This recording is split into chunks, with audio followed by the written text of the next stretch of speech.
পোলা পানির কাম একভাবে দেহাতি আরেকভাবে করে। তোর জালতে কইছি এটা এমনি, তুই উল্টা ভাবে জেলা রাখছিস কে? নে এবার সুন্দর করে জাল। হ্যাঁ রাতেল বন্ধু ক।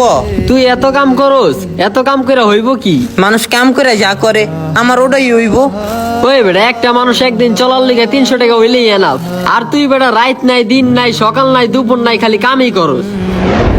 2 দিন কাম করবি, 2 দিন বন্ধ কাটাবি। একলা মানুষের এত কাজ করতে হয় নাকি? হ ভাই ঠিক আছে, আমি একদিন যা কাম করি এতে আমি 3 দিনও বইয়া খাইতে পারমু। কিন্তু ভাই আমি তো আমার একলা চিন্তা করি না, আমার মা আছে, আমার বাপা আছে। আমার বাপটা ভাই কামাই করতে পারে না, আমার মাটা অসুস্থ। তো আমি যদি একলা আমি আমার নিজের চিন্তা করি তাহলে তো আমি নিমো খারাপ হয়ে যাবো। ভাই আমি যখন ছোট ছিলাম তখন তো আমার এই বাপটা, আমার মাটা আমার মানুষ করছে। তো এখন আমি বড় হইছি, আমি রুজি রোজগার করতে পারি। তো এখন যদি আমি আমার নিজের একলা চিন্তাই করি তাহলে আমি মির্জাফর হয়ে যাবো না ভাই। আর বন্ধু এই কারণে আমি রাত দিন 24 ঘন্টায় পরিশ্রম করি।